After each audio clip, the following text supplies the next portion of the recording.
La idea de la clase de hoy es poder trabajar ya sí con la historia argentina y con uno de los fenómenos de escala continental más importantes que tuvo nuestro país, que fue la reforma de 1918 en la provincia de Córdoba, en la ciudad de Córdoba más precisamente. Para ello nos interesa trabajar especialmente ubicándonos en el contexto histórico, a fines del siglo XIX, y vamos a conocer vamos a trabajar lo que conocemos como el modelo agroexportador, es decir, el modelo económico imperante en Argentina a fines del siglo XIX y principios del siglo XX era un modelo económico centrado en la exportación de materias primas y en la importación de productos manufacturados. Este comercio era un comercio que claramente era desigual para Argentina y para los países latinoamericanos, y que favorecía a la producción industrial de los países europeos. En el caso argentino, estamos hablando de Inglaterra. El modelo exportador, claro, uno lo piensa y pareciera ser que las élites, el país entero en su conjunto, se veía, no se veía privilegiado o se veía perjudicado por este modelo, pero era un modelo que claramente favorecía a los sectores de la élite dominante, los sectores agroexportadores, es decir, aquellos que tenían materias primas exportables. Hablamos de ganadería y de agricultura. Esos sectores estaban concentrados en la pampa húmeda, y la pampa húmeda y el litoral, lo que eran y son las provincias de Buenos Aires, Santa Fe, Córdoba, Entre Ríos y algunos lugarcitos más, pero en general eran esos lugares, y allí se producía ganado y se producía también agricultura para la exportación. De allí provenían los ingresos en dólares o en libras esterlinas, mejor dicho para el caso con Inglaterra, que enriquecían a esta población. El conjunto de la sociedad argentina se veía fuertemente empobrecido. En términos económicos, entonces tenemos el modelo exportador. En términos políticos tenemos una democracia a fines del siglo XIX y principios del siglo XX que podemos considerar como fraudulenta. Vamos a ser muy esquemáticos en las representaciones para no ser muy extensos con el video. ¿Por qué decimos democracia fraudulenta? Hasta 1912 había una ficción democrática, se votaba por parte de la población masculina en un número relativamente reducido, porque era optativo, pero además el fraude era la norma. En general se hacía fraude y se denominaba, como se va a denominar también en la década de 1930, fraude patriótico, es decir, se hacía fraude con el argumento de que se defendía la patria porque los pobres, las mujeres, no sabían votar ni elegir, no tenían la posibilidad de elegir correctamente a sus gobernantes. Es por eso que la élite, que en ese momento se llamaba la oligarquía, se pasaba el mando del gobierno a través de los fraudes patrióticos. Simulaban elecciones en las cuales siempre ganaban las personas que previamente se había determinado que fueran a ganar las elecciones. Allí tenemos presidencias muy importantes, a fines del siglo XIX la presidencia de Roca, la presidencia de Avellaneda. Yo quiero ser muy esquemático en esto para que ustedes no se mareen, van a tener bibliografía sobre esto, pero no quiero extenderme en el video. Les decía la presidencia de Roca, la de Avellaneda. Estamos en presencia entonces del modelo exportador del fraude patriótico, y también es importante pensar a fines del siglo XIX y principios del XX como el proceso a partir del cual se consolida el Estado Nacional. No se crea, no surge, ya surgió el Estado Nacional, surgió con la caída de Rosas, surgió el Estado Nacional a partir de las batallas de Pavón y sobre todo de Cepeda, donde se establece un consenso, que es un consenso obviamente no acordado, sino que es la dominación de un grupo sobre otro a nivel nacional. Ustedes lo conocen como las disputas entre unitarios y federales, es un poco más complejo que eso, pero hasta mediados del siglo XIX hay una serie de disputas entre las provincias, sobre todo entre Buenos Aires y las provincias del interior, que no van a posibilitar que la Argentina se constituya con un Estado nacional centralizado. Eso va a suceder a fines del siglo XIX. A fines del siglo XIX se termina de consolidar este Estado nacional, y este Estado nacional va a generar un mercado interno, una institucionalidad, es decir, una policía, no una policía por provincia, sino una policía nacional, es decir, unas fuerzas represivas nacionales, un mercado nacional con reglas claras, una constitución establecida y acordada por todos los miembros de la comunidad argentina, y también se empieza a constituir en términos simbólicos la nación, el Estado y la nación, es decir, aquellos elementos identitarios que hacen a una nación. Hablamos de un lenguaje común, de un pasado, de una historia, esto es central. Ahí tenemos el rol de Mitre, elaborando un pasado determinado, reivindicando ciertos próceres y no a otros. Estamos en presencia de lo que en historia llamamos la fábrica de argentinitos, hoy podríamos decir de argentinitos y argentinitas. ¿A qué nos referimos con esto? A la construcción de un ciudadano y una ciudadana con valores nacionales. Esos valores nacionales van a ser unos y no otros. ¿Qué significa esto? Que no hay una única nacionalidad, no existe una nación argentina entendida de un solo modo unívoco para todos y todas las habitantes de la nación, sino que existen distintas formas de pensar qué es la Argentina y cómo se es argentino o argentina. Triunfó una manera, que es la manera liberal de conocer, de ser argentino, mejor dicho, y de ser argentina. Esa manera liberal de ser argentino o argentina va a ser la dominante. Entonces resumo y reitero. En primer lugar, el modelo exportador en términos económicos, la base material. O sea, nos vamos aproximando a algunos conceptos que vamos a trabajar a lo largo de la materia. La base material, es decir, cómo está organizada económicamente una sociedad. El modelo agroexportador, con la fuerte predominancia de la agroexportación en detrimento de la industria y la llegada de productos industrializados desde Europa. Por otro lado, la construcción de un Estado nacional, que eso incluye el Estado, el aparato institucional, y por el otro lado, la nación, es decir, los elementos simbólicos que la constituyen. Por último, la constitución, la forma en la que se gobierna, es decir, lo que conocemos como la forma en la cual se ejerce el dominio sobre la población y cómo se ejerce a través del fraude patriótico, no de la democracia, no de la dictadura, no es eso, sino aquí hay una simulación electoral, pero que no va a dejar de ser eso, una simulación. Está bien, en 1912, a raíz de disputas intraoligárquicas, es decir, al interior de la oligarquía, lo que vamos a tener va a ser la posibilidad de que el voto tenga un carácter menos formal y más real, que va a ser la ley Sáenz-Peña. La ley Sáenz-Peña en 1912 va a dar la posibilidad a varones mayores de 18 años, la ley dice específicamente universal, pero en realidad es masculino, las mujeres no están contempladas como votantes. El voto entonces, les decía, va a ser masculino, mayor de 18 años y de modo obligatorio. Eso va a generar un cambio fabuloso en la sociedad argentina. Les decía además que va a ser producto de las disputas oligárquicas. ¿Por qué? Porque hay un sector al interior del modelo agroexportador que a principios del siglo XX, un poco antes también, pero sobre todo a principios del siglo XX empieza a empujar por reformas al interior de ese Estado, con estas características que nombramos: Estado limitado, con participación casi nula o fuertemente oligárquico y anclado en la exportación de materias primas al país imperialista por excelencia, que es Inglaterra. Ese sector, que es el sector que podríamos denominar de la clase media, va a estar de una clase media urbana, fuertemente urbana, que comenzó a fines del siglo XIX y principios del XX a empujar por una serie de reformas. No va a ser el único sector que empuje por esas reformas, pero vamos a detenernos en él por un momento. ¿Por qué? Porque desde fines del siglo XIX, ya desde 1880, se forma lo que conocemos como la Unión Cívica, que es la proto-UCR actual, la proto-Unión Cívica Radical actual.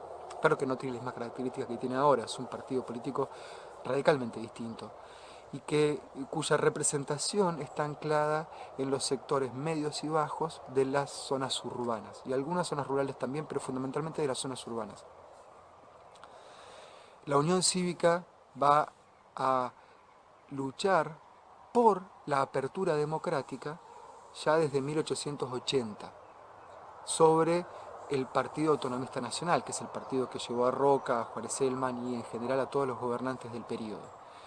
Va a exigirle apertura democrática y lo va a hacer de distintos modos. Un modo va a ser el modo negociado, conversado, pidiendo, exigiendo a través de las cámaras, a través de representantes, y otro modo va a ser el modo violento. Aunque parezca raro, la Unión Cívica Radical, la Unión Cívica y la Unión Cívica Radical decidieron tomar el camino de las armas, y así fue como hicieron la Revolución del Parque y distintas tomas violentas, alzamientos armados en contra del Estado Nacional para que abriera las urnas. En ese contexto fundamental, hay un elemento que no dijimos, pero que es clave para entender todo este proceso, que es la fuerte llegada de inmigrantes a la región. Un afluente fabuloso que se empieza a notar a partir de fines del siglo XIX, producto de las guerras en Europa y la crisis económica que vivía Europa. Empiezan a llegar a esta tierra, y además promovidos por el Estado Nacional, empiezan a llegar a estas tierras una serie de personas provenientes de un lugar de Europa en particular, no de todos lados de Europa. Abrimos el capítulo inmigración entonces. ¿Por qué? Porque es interesante pensar cómo el Estado Nacional, en este modelo exportador, tendía hacia la búsqueda de nuevas tierras para poder producir más, comerciar más, este, y así de ese modo cobrar más impuestos a estos vendedores, que era la fuente a partir de la cual el Estado tenía sus ingresos. Entonces empieza por llamar a inmigrantes europeos, sobre todo ahí tienen la fuerte presencia de Sarmiento, pero no únicamente de Sarmiento, en general de la mayoría de los gobernantes. Y estos inmigrantes que se pretendía que vinieran eran inmigrantes de la Europa occidental, es decir, alemanes, ingleses, franceses. Sin embargo, quienes llegaron fueron españoles, italianos. ¿Quiénes eran estos europeos que venían a estas tierras? Pues eran españoles, españolas, italianos, italianas y de Europa del Este, que estaban en países con fuertes crisis económicas o incluso con guerras. Es decir, no venían sectores de la sociedad de la clase media, profesionales, sino que era lo que se esperaba por parte de la élite de la oligarquía gobernante en Argentina. Ellos esperaban que vinieran estos sectores ilustrados para ilustrar a nuestra población, supuestamente bárbara, ¿no? De allí lo de civilización y barbarie, de Sarmiento, sino que venían no sectores que podríamos denominar civilizados de modo europeo, sino de la Europa más atrasada, incluso con ideas que tenían un fuerte poder contestatario, es decir, venían anarquistas, sindicalistas revolucionarios, comunistas, esas eran las personas que venían. ¿Por qué? Porque ustedes imagínense los estados europeos ante la propuesta del Estado argentino de que arribaran a estas tierras inmigrantes. Obviamente lo que hicieron fue sacarse de encima a población que les era molesta en sus propios estados.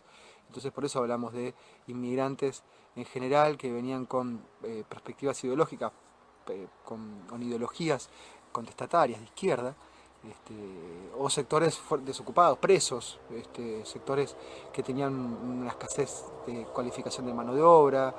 Esos sectores vienen acá. Y con ellos, con sus baúles, que algunos de ustedes seguramente deben tener en su casa o deben haber visto, además de ropa, además de utensilios de la cocina y herramientas, también trajeron sus ideas.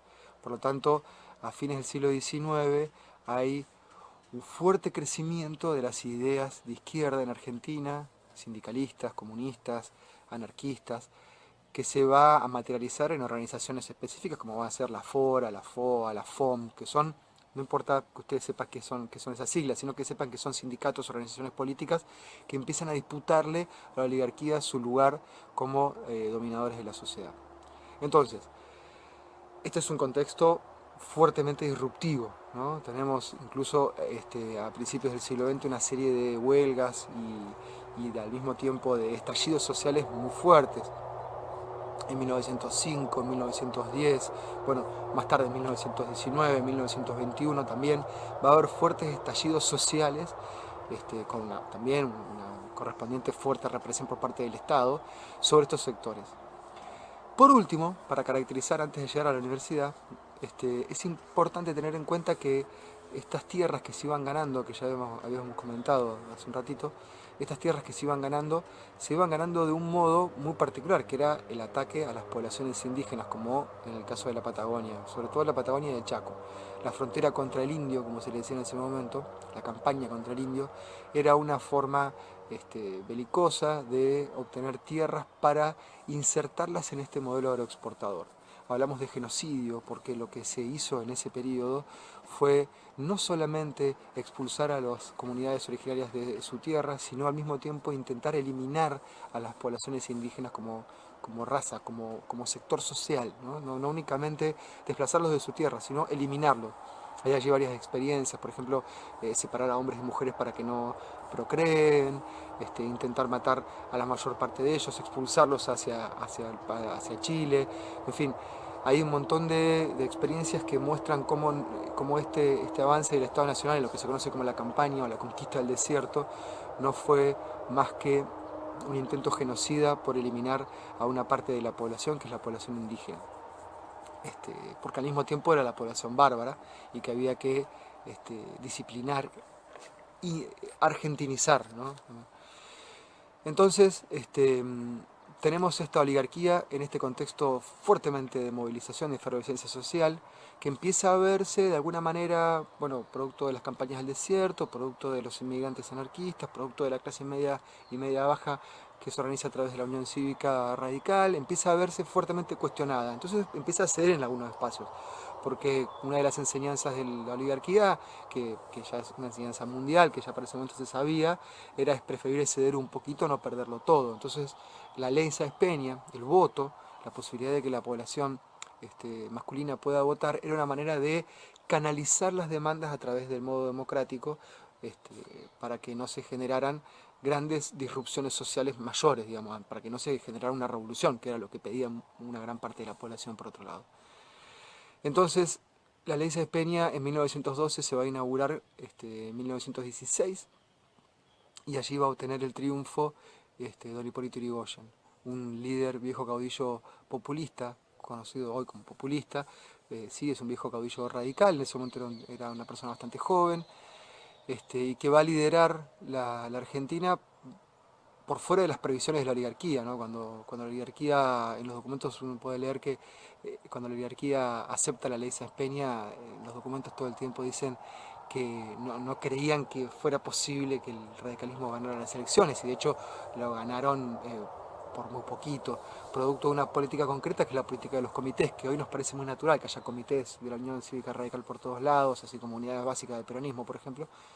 Pero en ese momento el radicalismo inaugura esa política, que es la de ubicar locales en las grandes ciudades para que la gente se acercara a informarse, para que pudiera votar, para que pudiera llevarse un panfleto con la cara del candidato, en fin, ese tipo de política de acercamiento entre los electores y los candidatos fue algo que inauguró el radicalismo y que le permitió la victoria a Irigoyen. Ahora bien, este es el contexto social general. Vamos a la universidad. Las universidades nacionales en Argentina tienen larga data. La primera de ellas, y a la que vamos a hacer referencia hoy con exclusividad, es la Universidad Nacional de Córdoba, que se funda a través de la Compañía de Jesús, que son los jesuitas, en el siglo XVII, es decir, es una universidad muy antigua. Y la segunda es la Universidad de Buenos Aires, que se funda a principios del siglo XIX, 1820. La- las universidades, entonces, bueno, esas dos universidades son las universidades tal vez las más importantes, y para fines del siglo XIX existían muy poquitas universidades nacionales, existían 4 universidades nacionales. Lo que tenemos que pensar, yo no quiero darles muchos datos, ni fechas, ni nombres, porque va a marearlos más que ayudarlos. Lo que tenemos que pensar desde mi punto de vista es que las universidades formaban a la élite, es decir, no accedía la mayor parte de la población, sino que accedía un grupo muy reducido, y las universidades eran fuertemente profesionalistas. Y esto es algo que ustedes quiero que lo veamos bien.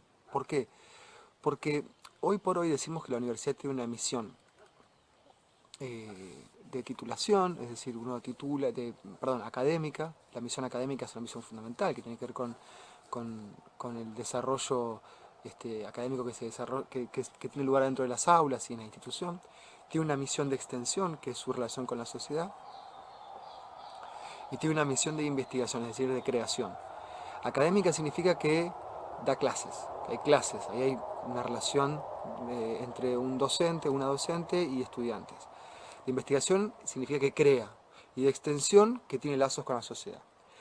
Pero esto es relativamente nuevo, incluso gran parte de ello es producto de la reforma del 18, que es lo que vamos a ver ahora.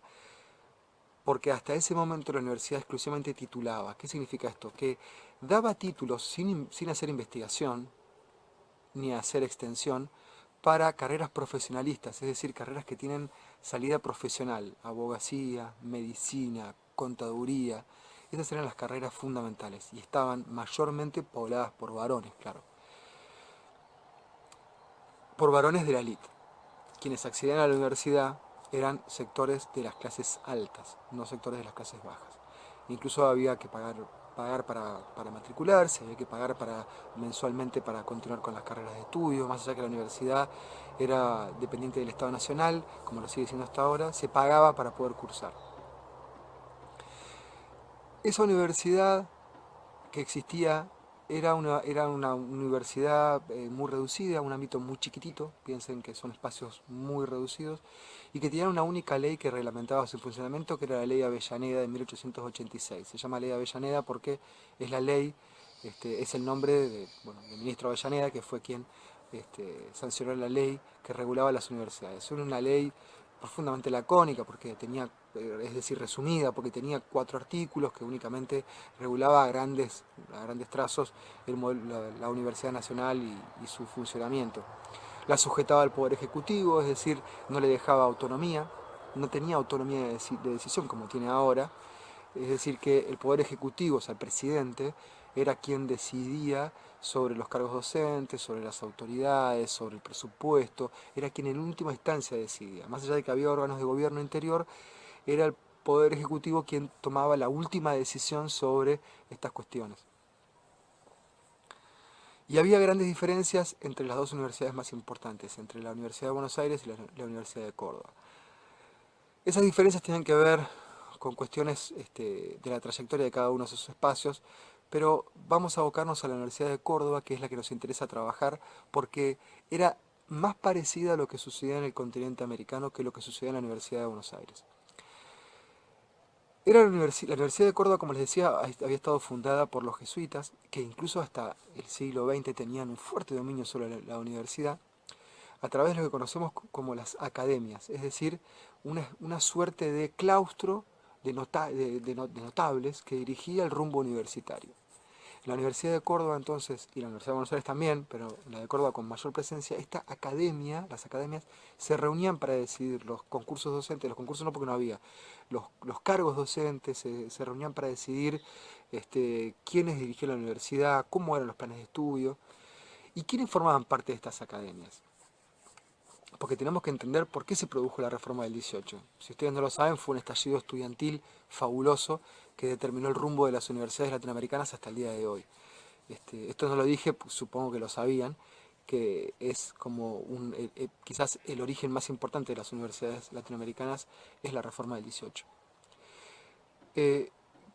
Estas academias, ¿por qué estaban compuestas? Bueno, estaban compuestas por las fuerzas vivas, como se decía en ese momento.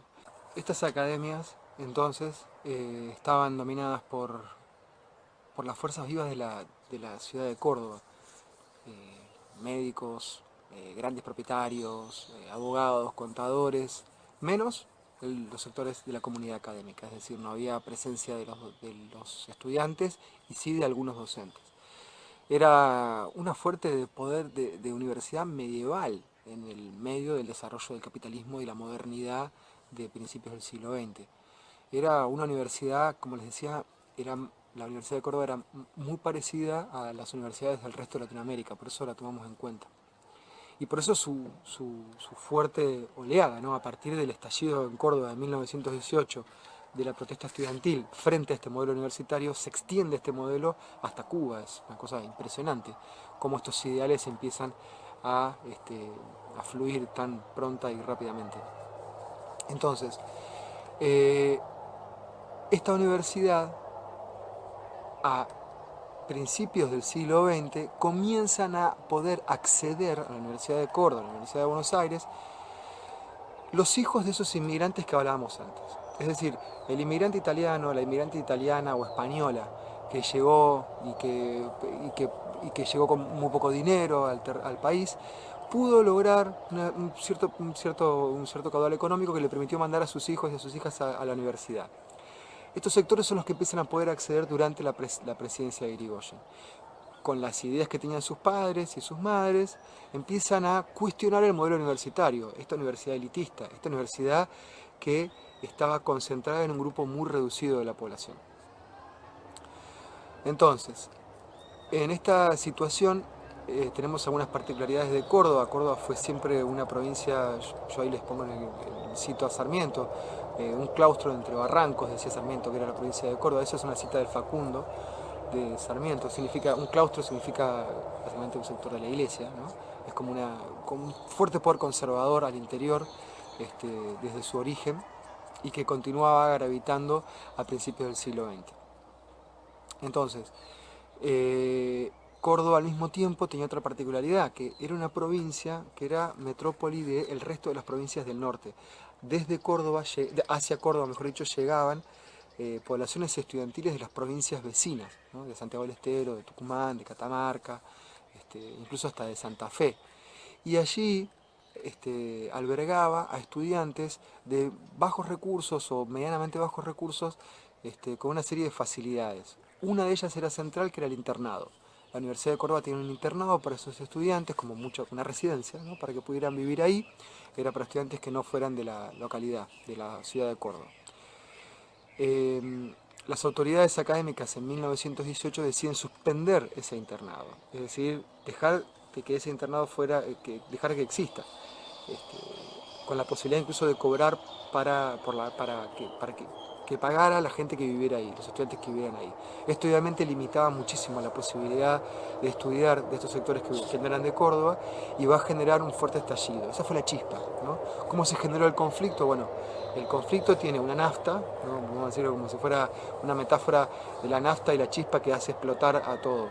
La nafta es, bueno, una universidad oligárquica, la Iglesia Católica fuertemente metida, incluso hasta en los programas de estudio. Yo ahí les menciono en el PowerPoint, lo van a ver, pero por ejemplo, no se estudiaban cosas básicas. Se estudiaba, por ejemplo, en la carrera de Derecho, se estudiaba los deberes para con los siervos, y no me estoy refiriendo a los siervos animales, sino a los siervos esclavos. Es decir, los estudiantes tenían que leer sobre el deber de los amos sobre los siervos, en base al derecho romano, unos programas muy, muy vetustos, ¿no?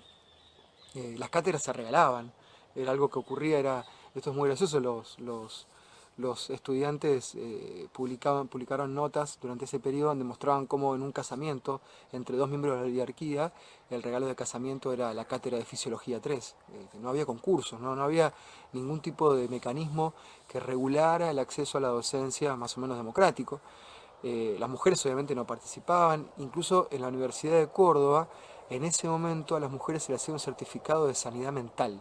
Esto es increíble pero real. Se consideraba a las mujeres débiles mentales y por lo tanto tenían que rendir un examen previo al ingreso para poder certificar que no fueran débiles mentales, porque naturalmente las mujeres para la Universidad de Córdoba eran débiles mentales. Entonces esto es interesante cómo ese es el sustrato, esa es la nafta, ¿no?